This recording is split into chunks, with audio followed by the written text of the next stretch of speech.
Magandang hapon, Wisdom. Excited ka ba ngayon? Karaniwang tinatanong, dinala mo ba ang iyong pananampalataya? Ngunit ngayon, nais kong tanungin ka, dinala mo ba ang iyong lakas ngayon? May buhay ba sa auditorium na ito? Kailangan mong patunayan yun sa akin ngayon. Okay, kaya nasa ika-siyam na bahagi kami ng aming serye. Sabi ng lahat ng siyam, isa na lang. Okay, hayaan mo akong ipakita sa iyo ang slide na ito ng mabilis. Gusto kong ipaalala sa iyo, okay, meron tayo nito at ibinigay natin itong Healing Mastery Tracker, di ba? At hindi ko alam kung sino pa ang may ganito. Nawalaan nyo na, tinapon nyo na, right? Okay, kaya magpiprint kami ng bagong hanay ng mga tracker sa darating na linggo, sa susunod na linggo. At kung wala ka nito, mangyaring kumuha ng kopya at punan nito. Okay, ano ang pinupunan mo? Tulad ng kung aling mga bahagi, dinaluhan mo ba? Aling mga bahagi ang iyong pinakinggan? Sabi ng lahat, on-site. On-site ang pinag-uusapan natin. At ang aming kasunduan, naniniwala ako at ipapaalala ko sa iyo ang aming kasunduan, ay kung narito ka sa lugar nang hindi bababa sa pinakamababa, 6 na bahagi ng serye, makakakuha ka ng libreng kopya ng booklet na ito. Alam mo, sa una, ito ay isang libro, ngunit ito ay aktwal na ngayon ay isang libro. Ito ang unang draft. Ito ay halos 200 pages. Okay, para makakuha ka ng libreng kopya nito. At muli, alam mo, oo, 6 at pataas. Sabi ng lahat, 6 pataas. Ngayon, sa mga kasama nila online, magandang hapon, kinakausap kita. Ngayon, kung online ka, kung makikinig ka sa recording online, hindi ka maiiwan. Makakakuha ka ng digital copy. Sabi ng lahat, digital. Digital copy din ng booklet. Kaya oo, makakakuha ka ng isang kopya. Ngunit oo, kaya siguraduhin punan mo ito. Ilagay mo ang iyong pangalan, pirmahan mo. Honest ako, pumunta talaga ako at dumalo. Tama? And ang pagkatapos ay ibigay ito sa registration desk at makakakuha ka ng kopya. Meron kaming mga karagdagang kopya sa likod. Kung gusto mo ring simula ng pagpuno niyan ngayon, sige at gawin mo yan. Okay, hayaan mo akong ipakita sa iyo ang susunod na slide, Healing Mastery. I want to show you what we have covered so far kasi malapit na tayo, di ba? 2 session pa at tapos na kami. Ngayon, part 1, napag-usapan natin yung part 1 and 2, yung foundations, di ba? Napag-usapan namin ang tungkol sa mga pundasyon. Makinig, kung gusto mong maunawaan ang seryeng ito, magsimula sa pundasyon, tama? Kaya foundation. Sa ikatlong bahagi, tinalakay natin kung paano ang salita ng Diyos. Ang kapangyarihan sa likod ng salita ng Diyos ay nakakaapekto sa iyong pagpapagaling. Tama ba? At pagkatapos, syempre, ang pangatlo, ang ikaapat na bahagi na pag-usapan natin ang tungkol sa pagpapahid. Alam mo, isa sa mga armas na itinuro ko sa iyo ay ang langis na pampahid. Tama? Ang presensya ng Diyos. Naglinis din kami. Napag-usapan namin ang tungkol sa pag-aalok. At pagkatapos, syempre, papuri at pagsamba. Kaya ginawa namin yon. Ginawa namin ang application tungkol doon. And then part 5 is talked about the renewal of the mind. You gotta renew your mind, transform your mind to the Word of God.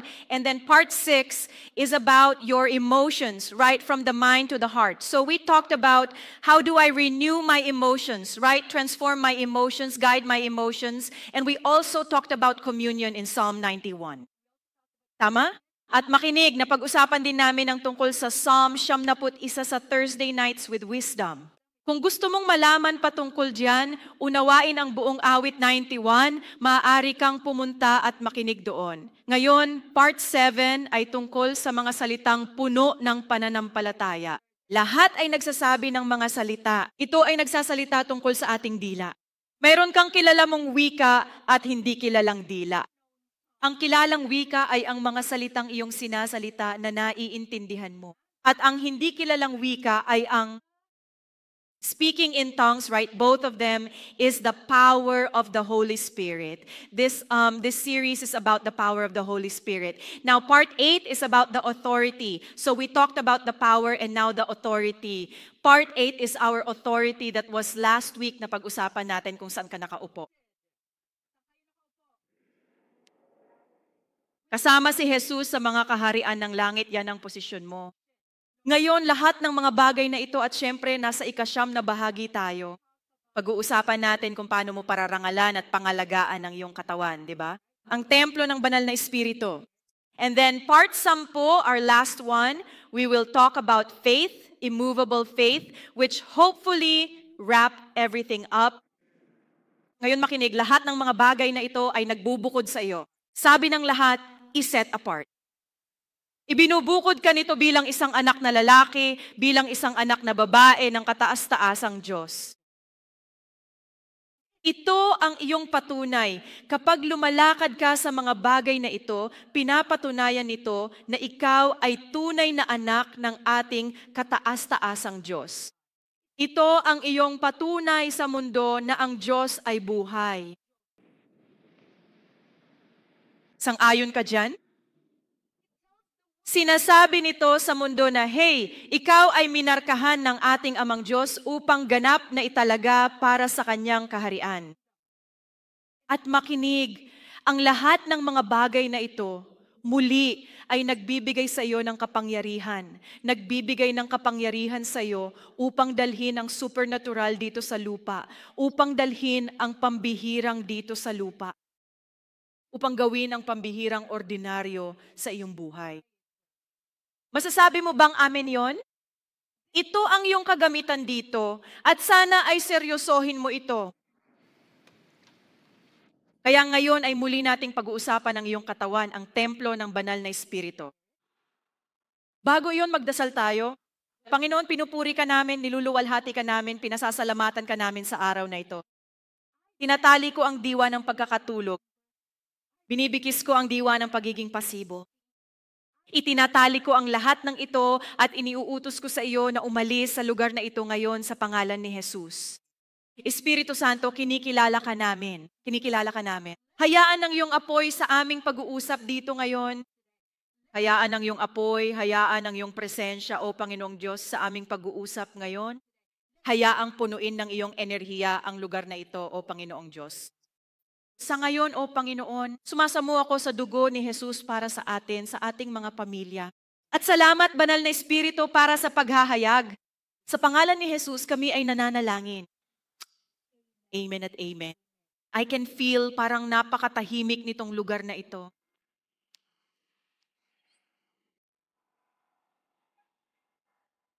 Maaari ko bang hilingin sa lahat na tumayo? Halika na. Unang aralin.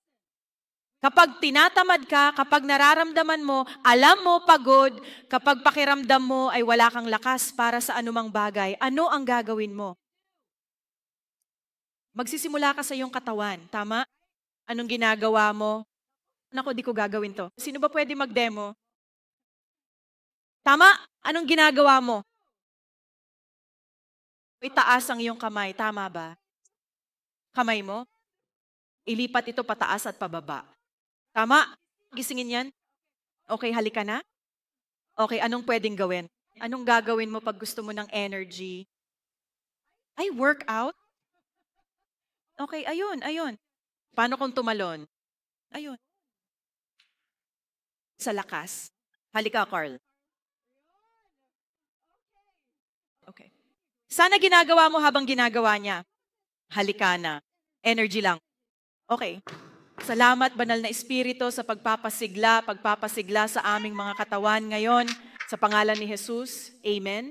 Okay, pwede ka nang maupo. Hindi, seryoso. Natutunan ko ang trick na ito sa umaga. Tama? Kapag nakakaramdam ka ng tamad, i-on ang yung shower ng walang heater. At manatili doon nang hindi bababa sa 1 minuto.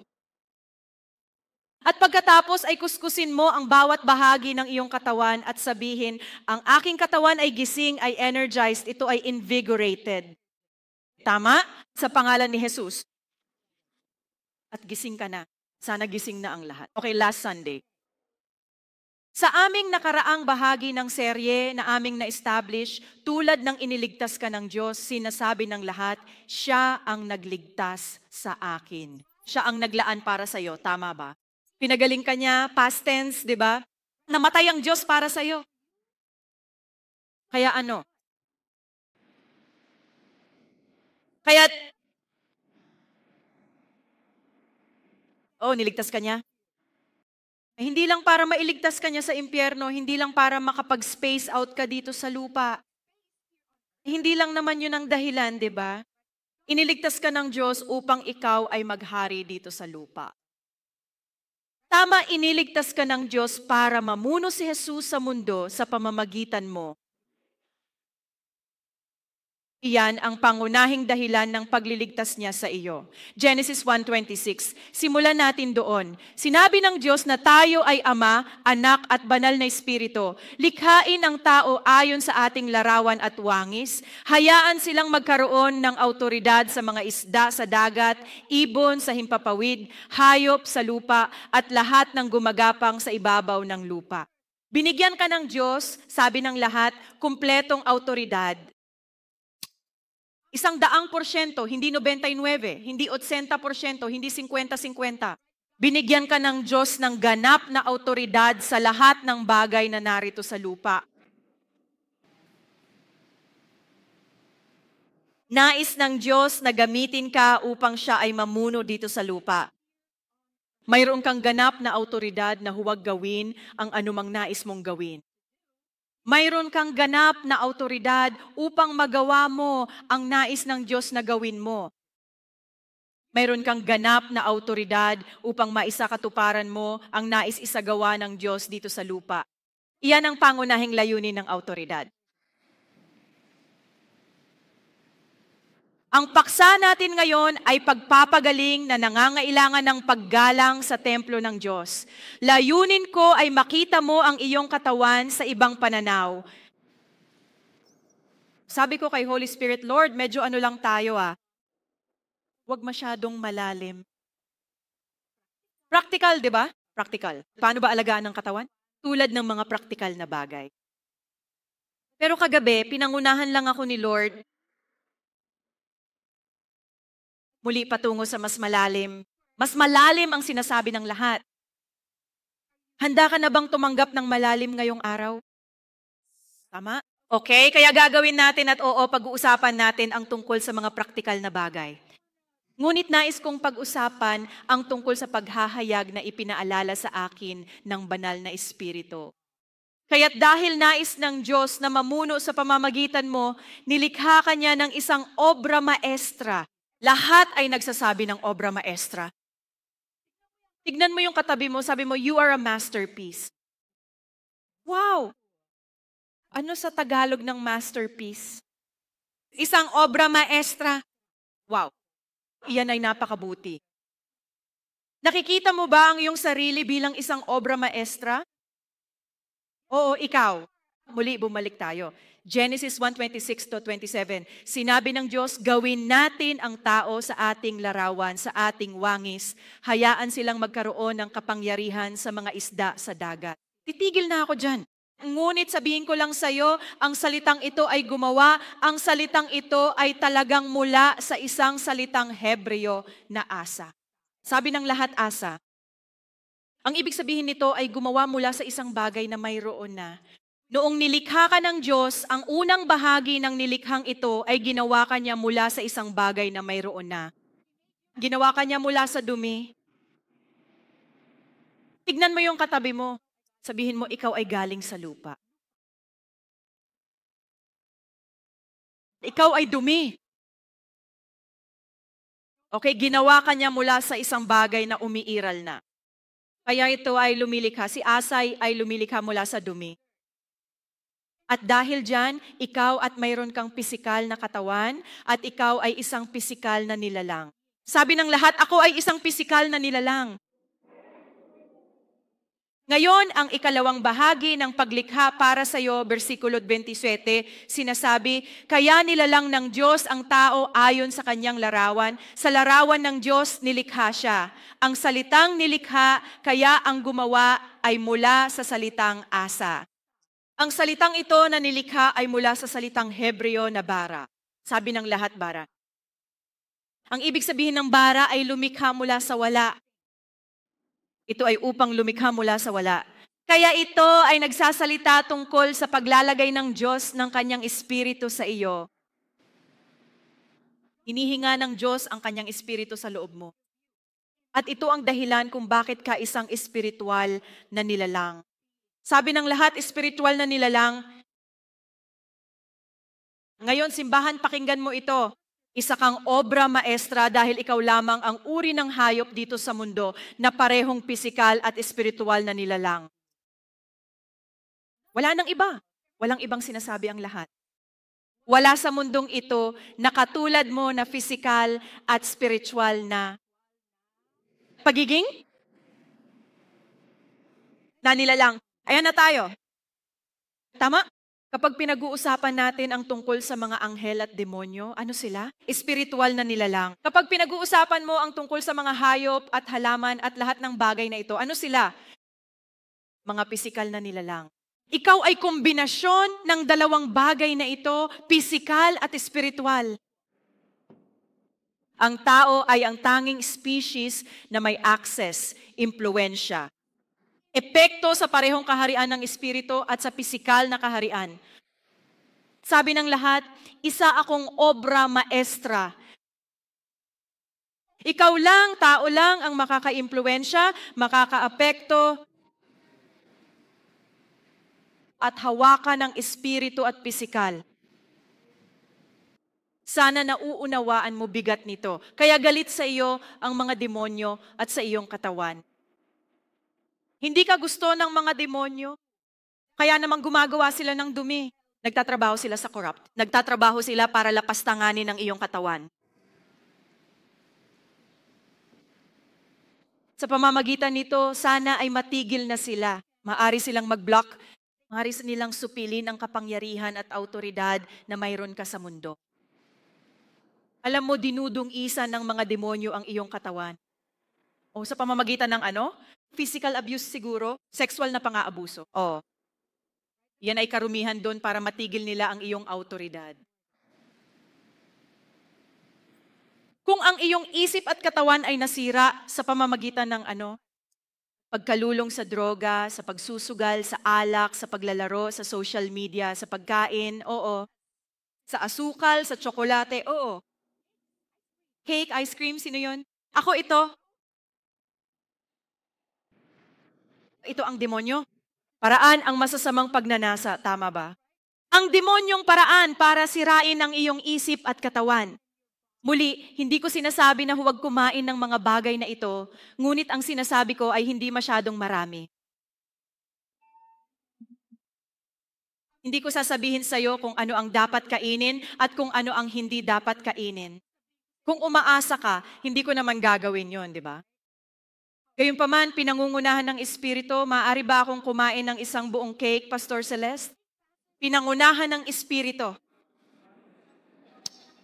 Paano ang isang pinta ng ice cream, Pastor Celeste? Pinangunahan ng Espiritu. Tama?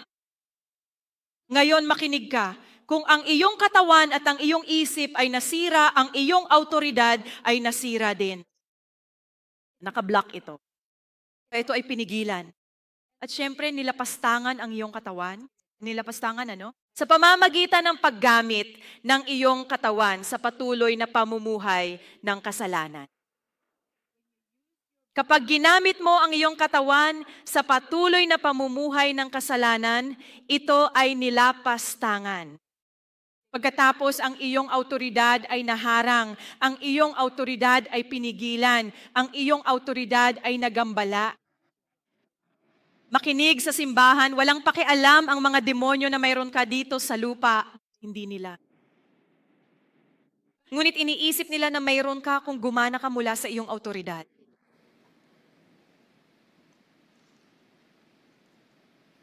Sino ang nakakaalam ng autoridad kay Kristo? O halika na, sabi ng lahat, isa akong obra maestra. Kailangan mong maunawaan yon. Ito ay bahagi ng iyong pundasyon kung nais mong maunawaan ang autoridad. Ngayon, ipapaalala ko kung ano ang autoridad. Marcos chapter 23. Katotohanang sinasabi ni Jesus, ang sino mang magsabi sa bundok na ito, lumipat ka at itapon sa dagat, at hindi nag-aalinlangan kundi naniniwala mangyayari ang sinabi niya. Sabi ng lahat, makukuha niya kung ano man ang sasabihin niya. Magkakaroon ka ng iyong sasabihin kung naniniwala ka sa iyong sinasabi ayon sa kalooban ng Diyos. Ang tunay na awtoridad ay nangangahulugan ng mga bundok na gumagalaw kapag nagsasalita ka. Ang ibig sabihin ng tunay na awtoridad ay mga bundok na sumusunod kapag nag-uutos ka. Ang tunay na awtoridad ay kapag inutusan mo ang iyong katawan o katawan ng iba na sumunod sa salita ng Diyos, sumusunod ang katawan. Kaya kapag sumakit ang ulo mo at sinabi mong sakit ng ulo ay nawala ngayon sa pangalan ni Jesus, ito ay pupunta. Ang ibig sabihin ng tunay na awtoridad ay kung inuutusan mo ang mga demonyo na lumabas dahil nagdudulot sila ng sakit, susunod sila. Ang tunay na awtoridad ay nangangahulugan na anumang karamdaman, sakit o abnormalidad sa iyong katawan, kapag kinakausap mo sila, sila ay sumusunod. Ito ang ibig sabihin ng tunay na awtoridad. At muli, meron kanyan, dala mo iyan. Sabi ng lahat, lumalakad ako sa awtoridad. Isa akong obra maestra. Wisdom Online, itype ito pababa. Ngayon makinig, hindi ako nagsasalita tungkol sa anumang bagay na wala sa salita. Ganito ang tingin sa iyo ng Diyos dito sa lupa. At sana ay makita mo ang iyong sarili sa paraang nakikita ka ng Diyos. Isipin ang iyong katawan bilang isang bahay, isang tirahan. At ito ay isang tirahan, tama ba? Isipin ang iyong katawan bilang isang bahay. Ang paglakad sa espiritual na awtoridad ay nangangahulugan na ikaw ay nagbabantay. Sabi ng lahat na nagbabantay. Ikaw ay nagbabantay sa bahay na iyon. Protektahan mo ang bahay na iyon. At papayagan mo kung sino ang maaaring pumasok, kung ano ang maaaring pumasok. At tatanggihan mo bagay at mga tao na papasok at impluwensyahan ang iyong bahay. Iyan ang ibig sabihin ng awtoridad. Ikaw ang gatekeeper. Walang pumapasok ng walang kasunduan. May awtoridad iyon. Sabi ng lahat, may awtoridad ako. May awtoridad ka. At mangyaring huwag kalimutan iyon. Muli, ang iyong katawan ay parang bahay. Pumunta tayo sa Genesis 1:27. Nilikha ka ng Diyos, tama ba? Nilikha ng Diyos ang tao sa kanyang sariling larawan, sa larawan ng Diyos. Nilikha niya siya ng lalaki at babae. Nilikha niya sila. Nilikha ka ng Diyos sa kanyang larawan at sa kanyang wangis. Ganyang kakahalaga sa kanyang mga mata. At kinasusuklaman ka ng mga demonyo dahil nilikha ka sa ganoong paraan. Kinamumuhian ka ng mga demonyo dahil sa tuwing titingnan ka ng Diyos, naaalala niya ang kanyang kaaway. Sa tuwing titingnan ka ng mga demonyong espiritu, naaalala nila ang Diyos. Ito ang dahilan kung bakit nila inaatake ang iyong pagkakakilanlan. Alam mo, napakarami at dumarami ngayon, di ba? Napakaraming kasinungalingan, napakaraming pag-atake sa pagkakakilanlan sa social media, sa musika, sa mga pelikula, sa mga palabas. Tama ba? Ito ay tungkol sa pekeng pagkakakilanlan. At ang kaaway ay patuloy na nagpapakain sa iyo ng mga kasinungalingan. Ang pangit mo. Hindi ka kasing ganda ng nasa social media. Hindi ka kasing galing nila. Masyado kang matanda, masyado kang mahina. Masyado kang maraming pagkakamali, ikaw ay isang talunan. Walang nagkakagusto sa'yo, walang pumapansin sa'yo. Ito ang mga kasinungalingan ng kaaway. Sabi ng lahat, kasinungalingan yan. Sana mahuli mo sila. Kung ang iyong pagkakakilanlan ay nakompromiso at alam ito ng kaaway, ang iyong awtoridad ay nakompromiso. Ngayon, muli sinasabi dito, nilikha niya silang lalaki at babae. Kinamumuhian ka ng mga demonyo dahil nilikha ka bilang isang lalaki o nilikha ka bilang isang babae. At ito ang dahilan kung bakit nila inaatake ang iyong kasarian.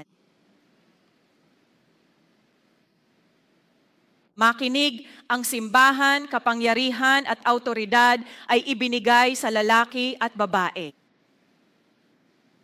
Nilikha ng Diyos ang dalawang kasarian, lalaki at babae, at binigyan niya ng autoridad ang lalaki at babae. Anumang karagdagan sa kasariang ito ay hindi mula sa Diyos.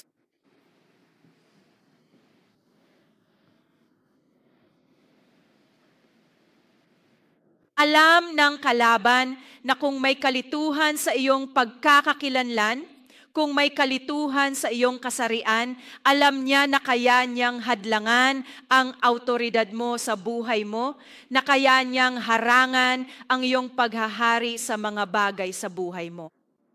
Alam yun ng kalaban. At syempre, hindi niya namamalaya na makapasok at magamit ang iyong katawan para sa kanyang layunin. Ito ay isang pambungad. Ito ay isang bukas na pinto. Kaya naman kapag sinabi mong bukas na pinto, pambungad na. Para kang nagbubukas ng iyong tirahan sa lahat ng uri ng masasamang bagay sa iyong buhay. Dahil nais ng Diyos na mamuno sa pamamagitan mo, nilikha ka niya upang maging kanyang templo. Sabi ng lahat, templo. Sinasabi ng lahat, ako ay kanyang templo. Kaya ang una ay ikaw ang kanyang obra maestra. Ang pangalawa ay ikaw ay kanyang templo.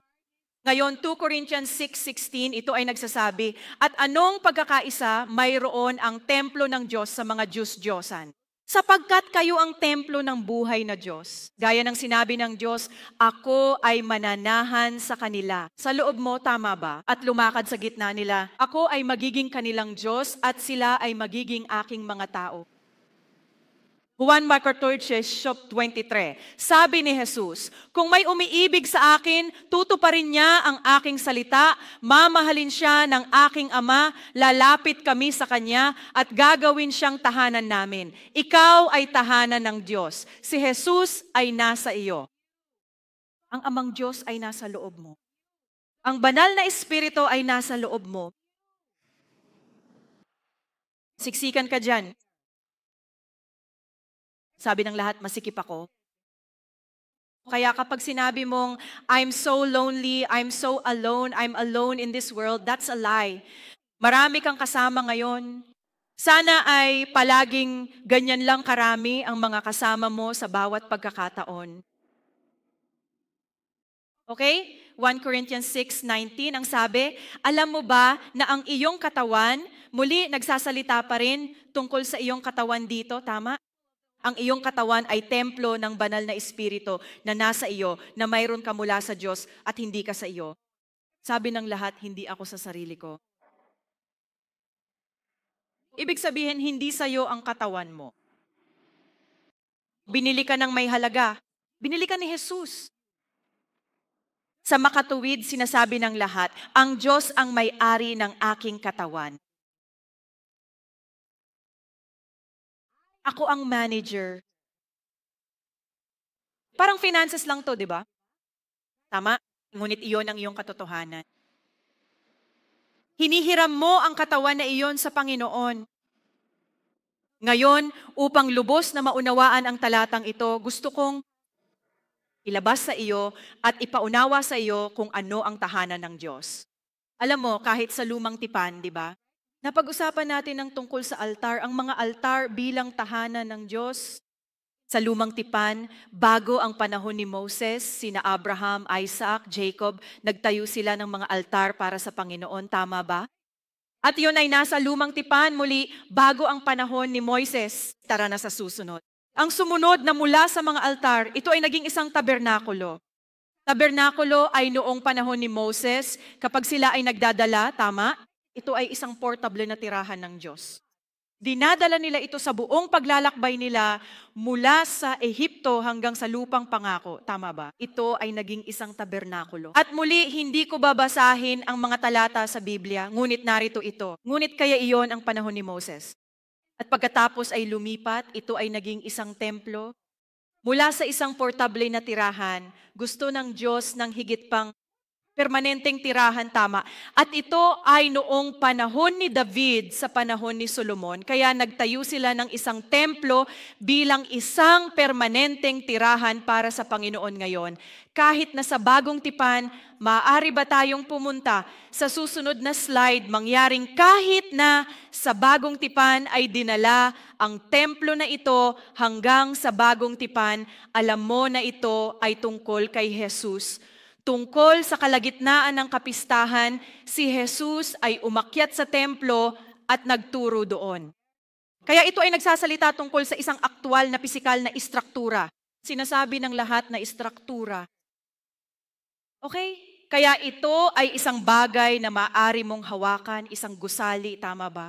At ito ang templo noong panahong iyon. Ngayon, pagkatapos ng muling pagkabuhay, pagkatapos ng Pentecostes, tama ba? Nang dumating ang banal na Espiritu, ang templo ay naging iyong katawan. Mabuti ba iyon o mabuti? 1 Corinthians 6:19. Kaya nga sinasabi nito na ang iyong katawan ay templo na ng Diyos. Mula sa altar, tama ba? Maaari ba nating ipakita ang slide na ito? Mula sa altar hanggang sa mga tabernakulo, hanggang sa templo, tama ba? Templo na dati ay isang istruktura, ngayon ay isang templo na iyong katawan. Ngayon ito ang tahanan ng ating Diyos.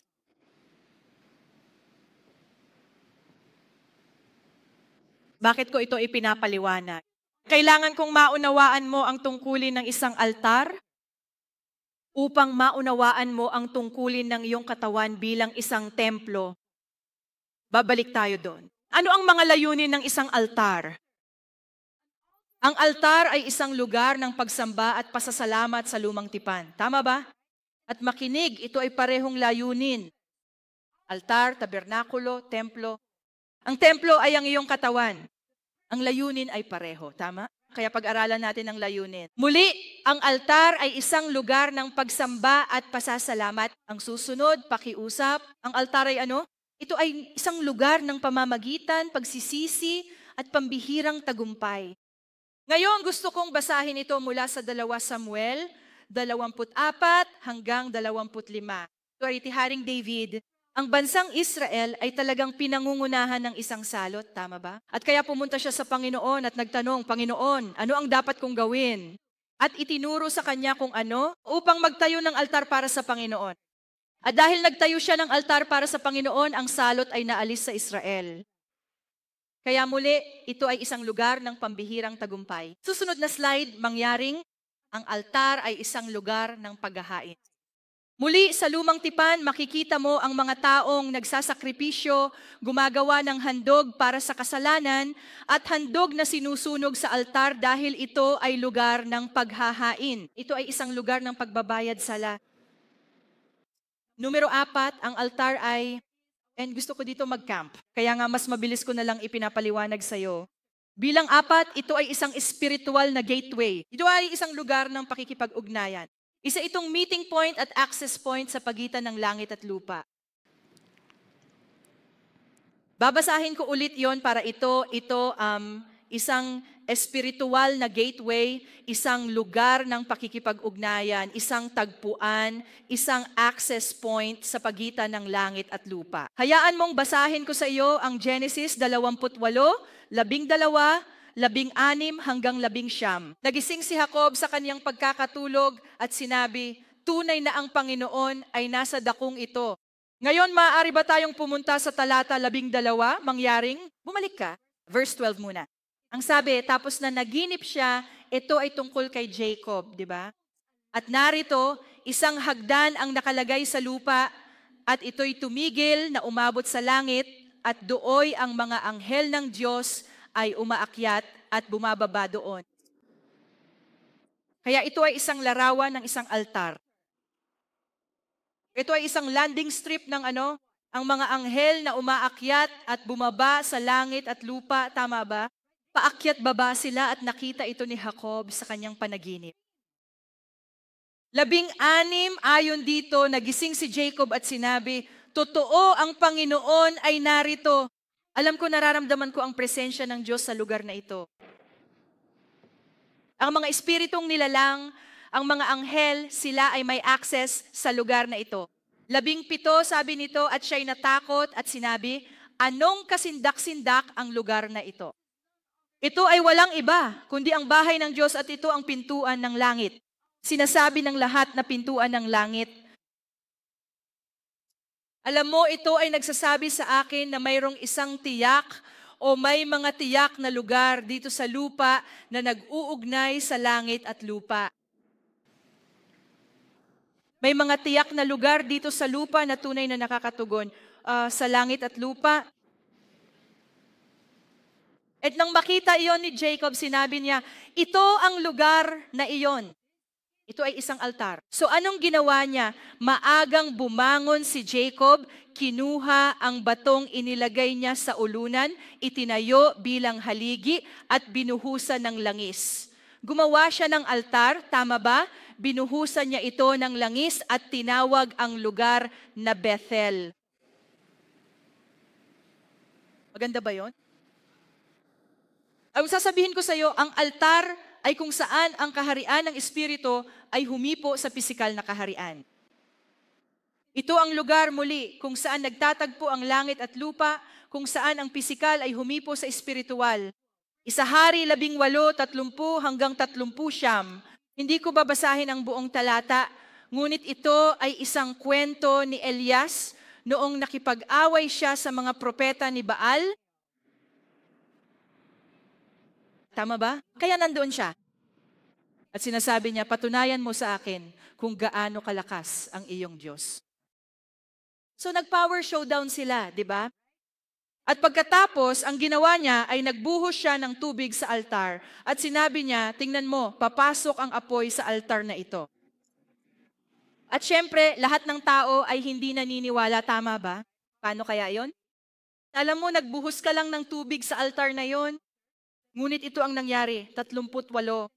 Pagkatapos ay nahulog ang apoy ng Panginoon at tinupok ang handog na sinusunog sa altar. Tama ba? Ang kahoy, at yung mga bato at sang alabok. At dinilaan nito ang tubig na nasa kanal. Ningay, nang makita ito ng mga tao, nang makita sila ng mga propeta ni Baal, tama, sila ay nagpatira pa at sinabi nila, ang Panginoon, siya ay Diyos. Ang Panginoon, siya ay Diyos. Ang kapangyarihan ng Diyos ay ipinakita sa altar. Ang isang altar ay kung saan ginagawa ang mga pagpapalitan at mga tipan. Maari ba tayong pumunta sa susunod na slide? Kaya nakipagtipan ang Diyos kay Abraham sa isang altar. Tama ba? At pagkatapos, syempre, susunod na slide, mangyaring. At syempre, nakipagtipan siya kay Isaac. Nakipagtipan siya kay Gideon, tama ba? Nakipagtipan siya sa kanila sa pamamagitan ng isang altar, sa isang altar.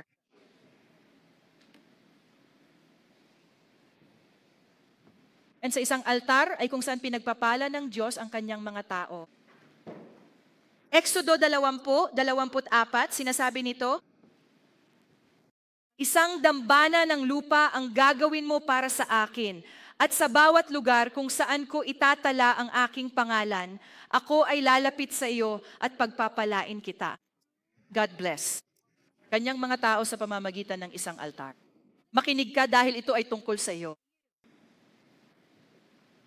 Dahil kakagawa lang namin ng altar, naging tabernakulo, naging templo, at naging kayo.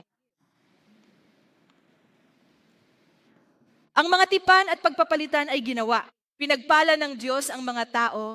Ngayon, Genesis 8:20 hanggang 21, ito ay tungkol kay Noah. Pagkatapos ng baha, ang pinakaunang ginawa ni Noe ay ano? Upang magtayo ng altar. Hindi isang tolda para sa kanyang pamilya. Hindi bahay para sa kanila. Ang pinakaunang bagay na ginawa niya ay ang magtayo ng altar para sa Panginoon. Dahil alam niya at naunawaan niya ang kapangyarihan ng altar. At dahil doon, nangako ang Diyos nakipagtipan kay Noe. Ipinapakita nito kung gaano kahalaga ang isang altar. At makinig ka, simbahan, ang iyong katawan ay isang altar. Ito ay templo ng Diyos. Ang iyong katawan ay isang lugar ng pagsamba at pasasalamat. Ito ay isang lugar ng pamamagitan. Ito ay isang lugar ng pagsisisi and pambihirang tagumpay. Ang iyong katawan ay isang lugar ng sakripisyo. Sabi ng lahat, sakripisyo. At hindi namin pinag-uusapan ang sakripisyo ng iyong pagiging may sakit. Sakripisyo ng hirap mo sa buhay mo. Hindi naman yun ang ibig sabihin ng sakripisyong ito, di ba? Maari ba nating ipakita ang Roma 12:1? Sinasabi nito, kaya't nakikiusap ako sa inyo mga kapatid, ipinamamanhik ko sa inyo dahil sa mga awa ng Diyos na masasabi mo bang mapagpasyahan? Ang mapagpasyang desisyon, tama ba? Sa pagtatalaga ng inyong mga katawan na ihandog ang lahat ng inyong mga miyembro at kakayahan bilang isang buhay na sakripisyo, ganap na inilaan, itinalaga para sa mga gawain ng kaharian. Ito ang uri ng sakripisyo na pinag-uusapan natin. Na ginagamit mo ang bawat isang miyembro ng iyong katawan, bawat bahagi ng iyong katawan mula ulo hanggang paa upang luwalhatiin at pagsilbihan ang Panginoon. Yan ang uri ng sakripisyo na pinag-uusapan natin. Sabi ng lahat, ako ay isang buhay na sakripisyo. At ang sabi sa verse 2, huwag kayong umayon sa mundong ito. Huwag mo kopyahin ang ginagawa ng mundo. Huwag kumilos, magsalita, gumawa ng mga desisyon tulad ng mundo. Ito ay isa pang anyo ng pagsasakripisyo dahil hindi ito madali. At iyan ang dahilan kung bakit tinatawag itong sakripisyo ng Biblia at kailangan mong gumawa ng desisyon. Bilang 4, ang iyong katawan ay isang espiritual na pintuan. Lahat ay nagsasabi ng gateway. Saan ang linya ng mall? I-type ito. Gateway, lugar ng contact, meeting point, access point sa langit at lupa. Ang apoy ng Diyos, ang kanyang kapangyarihan ay ipinapakita sa pamamagitan mo. Hindi bababa sa iyo ng layunin ng Diyos para sa iyong katawan. Upang ang kanyang apoy at ang kanyang kapangyarihan ay maipakita sa iyong buhay at makita ito ng mundo.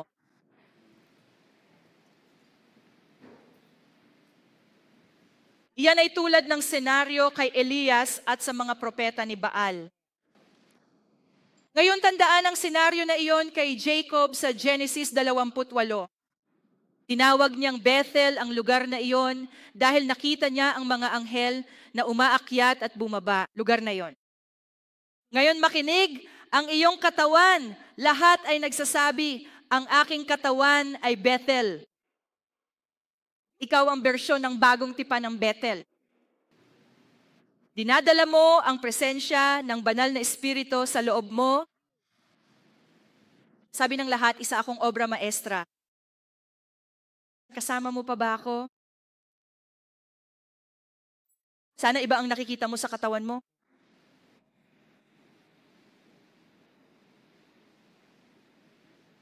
Sino dito ang pamilyar sa mga port? Mga daungan, parang daungan. Ayan na tayo. Isang daungan. Maari ba nating ipakita iyon? Ayan na tayo. Ipakita ang slide na iyon. Seaport, oo. Sa Pilipinas, airport is another one for airplanes, right? Sa Pinas, for seaports, meron tayo, and I researched this, meron tayo sa Manila, Cebu, Batangas, di ba? Subic, ayan na tayo. Yan ang maraming daungan dito sa Pilipinas. Ngayon, para saan ang mga port? Ito ay isang lugar, tama ba? Para saan? Kung saan dumadaong ang mga barko para magkarga at magdiskarga ng kanilang mga kargamento, tama ba? Kadalasan, oo, ganito kalaki ang mga ito. Ano ang tawag dito? Mga lalagyan. Ayan, malalaking lalagyan. At kadalasan ay nagdadala sila ng mga import at export na gamit papunta at pabalik sa Pilipinas at iba pang mga bansa. Tama?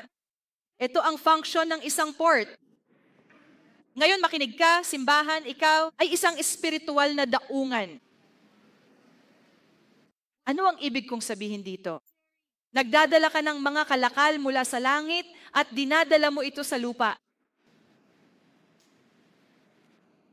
Dinadala ng Diyos ang kanyang pagpapagaling sa iyo.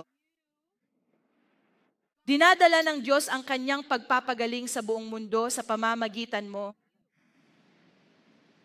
Dinadala ng Diyos ang kanyang probisyon sa buong mundo sa pamamagitan mo.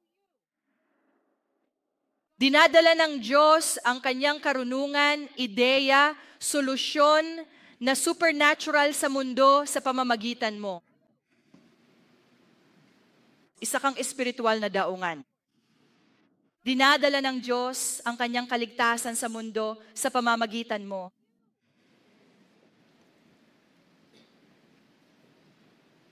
Kaya nga sabi ng Biblia, dumating ang kaharian mo, mangyari ang kalooban mo sa lupa gaya ng sa langit. Nais ng Diyos na dalhin ang langit dito sa lupa sa pamamagitan mo. At makinig, hindi mo magagawa ito kung wala ang iyong katawan sa malusog na paraan. Hindi mo ito magagawa kung gigising ka sa umaga at kakagising mo pa lang at pagod ka na. Hindi mo ito magagawa kung ang iyong katawan ay may sakit. Hindi ka makaka-impluwensya, makaka-apekto sa mundo kung ang iyong katawan ay puno ng mga sakit. Naririnig mo ba ako tungkol dito? Ipakikita ko sa iyo ang puso ni Jesus sa kanyang templo. Sa Marcos 11:15-17, pagdating nila sa Jerusalem, pumasok si Jesus sa templo at itinaboy ang mga bumibili at nagbebenta ng mga hayop para sa hain. Ibinagsak niya ang mga mesa ng nagpapalit ng pera at upuan ng nagbebenta ng kalapati at pinatigil ang paggamit ng templo bilang pamilihan. Sinabi niya, isinasaad ng kasulatan na ang aking templo ay tatawaging bahay dalanginan para sa lahat ng bansa, ngunit ginawa ninyo itong yungib ng magnanakaw. Nakikita mo ba ang larawan? Nakikita mo ba ang senaryo sa iyong ulo? Nakikita mo ba kung paano nagalit si Jesus sa kanila? Bakit? Dahil ginawa nilang bahay ng mga magnanakaw ang kanyang templo, ang bahay dalanginan. Itanong ko sa iyo, paano ang iyong katawan na siyang templo niya ngayon? Ito ba ay isang lugar ng panalangin o ito ba ay isang lugar ng TikTok? Paumanhin, isang lugar ng kalasingan. Ito ba ay isang lugar ng panalangin o ito ba ay isang lugar ng katamaran? Ito ba ay isang lugar ng panalangin o ito ba ay isang lugar ng pagkagumon? Mga palabas sa pelikula at iyon lang ang ginagawa mo. Kapag bumalik si Jesus at tumingin sa kanyang templo sa iyong katawan, matutuwa ba siya o magagalit?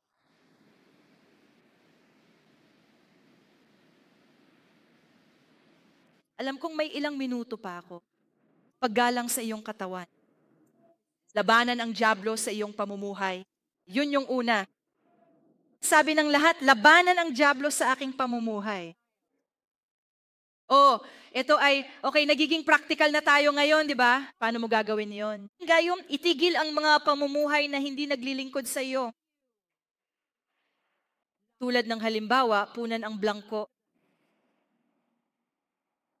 Dapat mong ihinto ang pagpapagana ng mga demonyo sa paraan ng iyong pamumuhay. Maaari ba nating ipakita ito? Sinasabi sa James 4:7, magpasakop sa Diyos, labanan ang dyablo at tatakas siya sa iyo. Ang dyablo, tatakas ang mga demonyo sa iyo kung lalabanan mo siya. Kung ikaw ay namumuhay ng isang pamumuhay na lumalaban sa mga demonyo. Kapag ibinigay mo ang iyong sarili sa kasalanan at kapag ginamit mo ang iyong katawan para sa walang kasalanan na mga paraan, tama ba? Para sa maling gawi, para sa maling pamumuhay. Ang gagawin mo ay iiwan mong bukas ang pinto sa kalaban sa iyong buhay. Pangalawa, katahimikan at pahinga. Sabi sa Isaiah 40:31, ang naghihintay sa Panginoon ay magbabago ng lakas. Ngayon, ito ay tungkol sa espiritual. Emosyonal ang pinag-uusapan. Ngunit naniniwala ako na ito ay nagsasalita din tungkol sa pisikal. Alam mo ba, Elijah?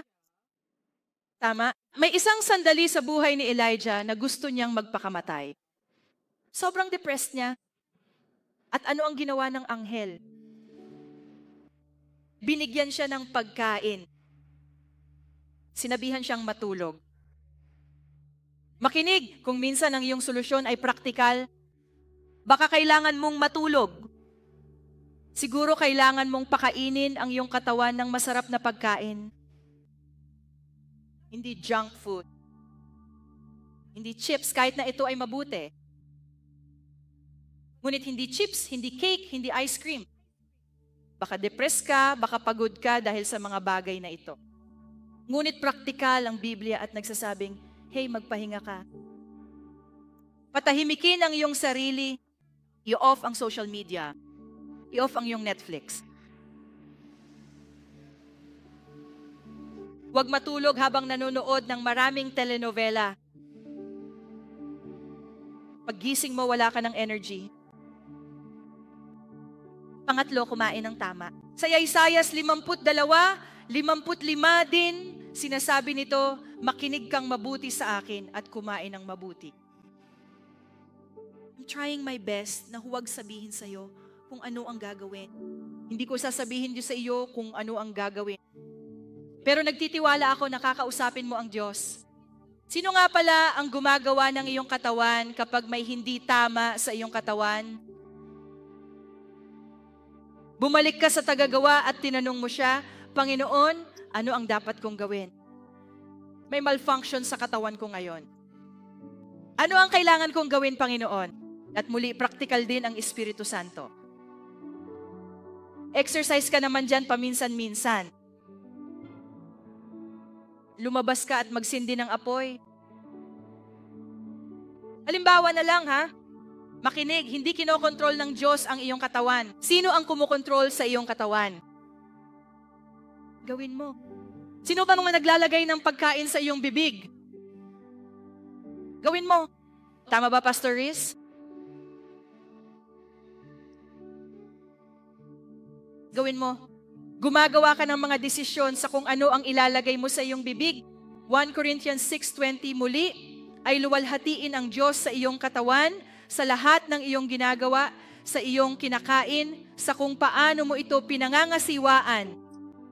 Luwalhatiin siya. Number 4, last one, promise. Tumakas mula sa sexual na kasalanan.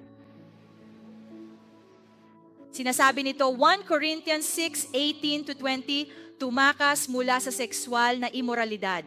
Bawat kasalanan ng tao ay nasa labas ng katawan, ngunit ang nakikiapid ay nagkakasala laban sa sariling katawan. Next slide. Ang version ng NLT nito, sabi nito, ay tumatakbo mula sa sexual na kasalanan. Walang ibang kasalanan na napakalinaw na nakakaapekto sa katawan, ang pisikal na katawan.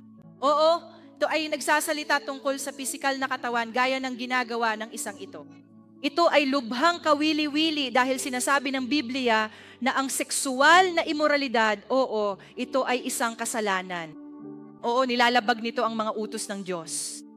Oo, naiintindihan ko yon. Ngunit makinig, sinisira ng imoralidad ang iyong katawan. Sinisira nito ang iyong katawan.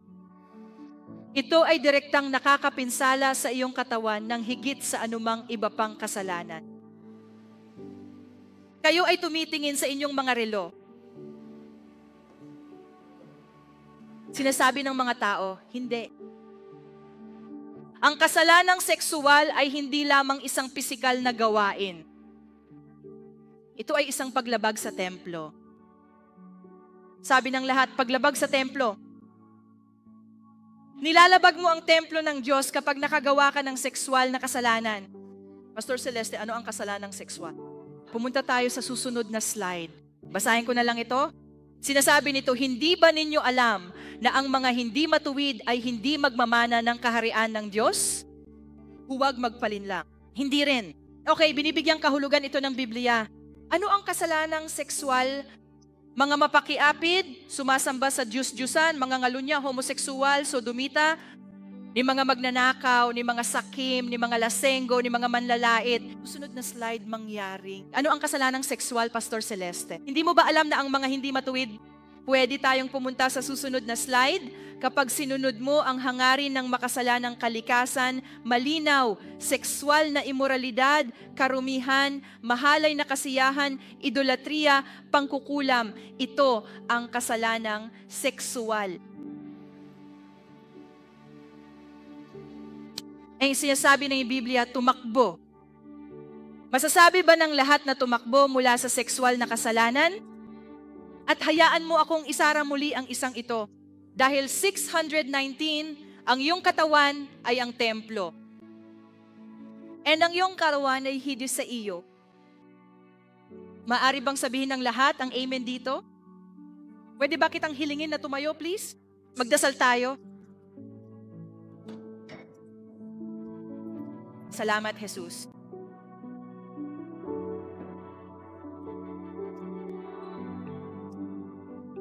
Palaging may puwang upang mapabuti. Palaging may puwang para maging mas malusog, para magkaroon ng mas maraming enerhiya. Nakikita ko dito si Pastor Phoebe. She's 70 plus years old, pero mas may energy siya kaysa sa akin. Ay naku, tama ba? Ibig kong sabihin, tumingala sa mga taong ganyan at itanong, Panginoon, paano ako magiging katulad niya? Paano ako magkakaroon ng ganoong uri ng enerhiya? Paano ko magagawa ang higit pa para sa iyo, O Panginoon? Binili ka sa isang presyo para sa isang layunin. Magdasal tayo. Makinig kung narito ka at wala kang kaugnayan sa Diyos at gusto mong tanggapin si Jesus bilang iyong Panginoon at tagapagligtas na nakayuko ang lahat at nakapikit ang mga mata. Mari mo bang itaas ang iyong kamay at aakayin kita sa isang panalangin? Salamat po. At sabihin ang panalangin ito pagkatapos ko. I-renew ang iyong pananampalataya. Sabihin, Amang Diyos, nagpapasalamat ako sa pagbibigay mo sa iyong anak na si Jesus na mamatay sa krus para sa akin. At sa ikatlong araw, nabuhay siyang muli. Jesus, nagpapasalamat ako sa iyo para sa kapatawaran ng lahat ng aking mga kasalanan. Jesus, nagpapasalamat ako sa bagong buhay na ibinigay mo sa akin. Ngayon, ginagawa kitang Panginoon at ginagawa kitang tagapagligtas.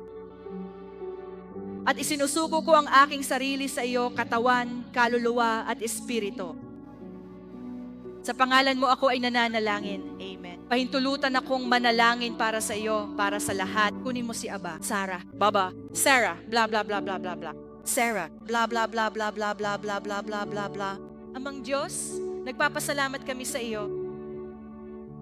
Panginoon, nasabi ko na ang hiniling mo sa akin. Sa ngayon, gusto ko lang i-take every offense, every hurt,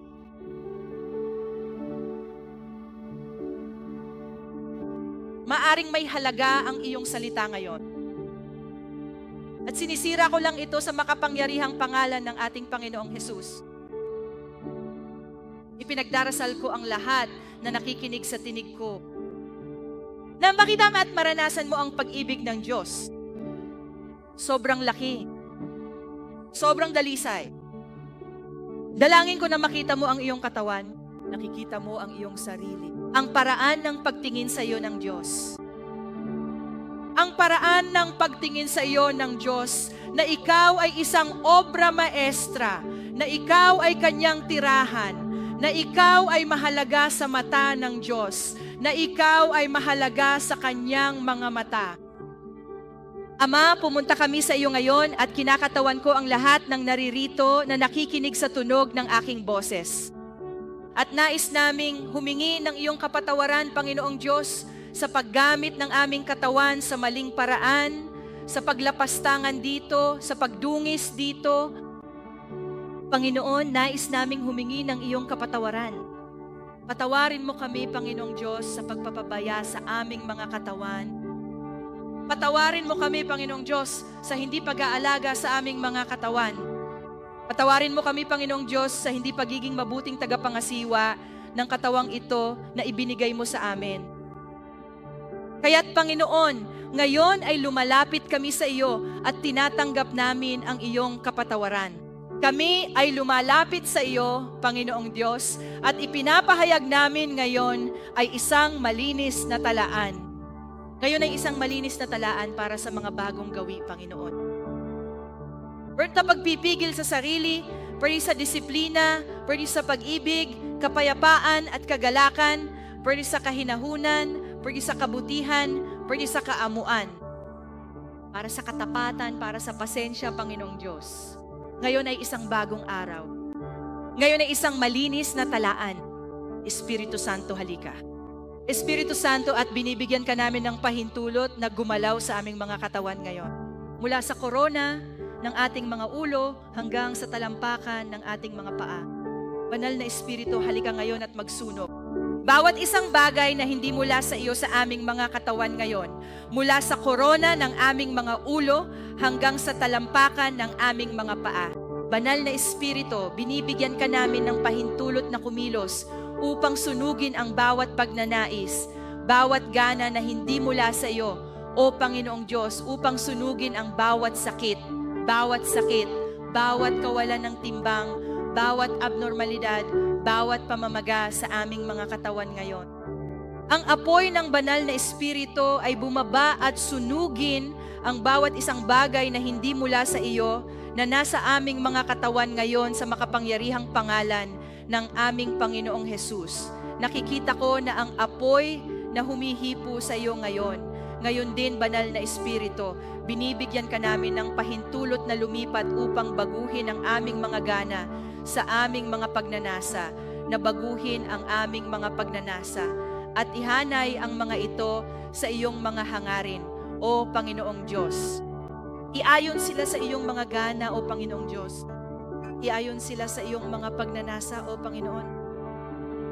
Panginoon, binibigyan ka namin ng pahintulot na gumalaw sa bawat aspeto ng aming buhay, o Panginoong Diyos. Espiritu Santo, nagpapasalamat ako sa iyo. Espiritu Santo, nananahan ka sa amin. Banal na Espiritu, hayaan ang iyong kapangyarihan na pasiglahin kami ngayon. Pasiglahin mo kami ngayon. Bigyan kami ng kapangyarihan ngayon na gawin ang mga bagay na kailangan naming gawin para sa iyong kaharian, para sa aming pamilya, at para sa bawat bahagi ng aming buhay. Sa pangalan ni Jesus kami ay nananalangin. Lahat ay nagsasabi ng amen dito.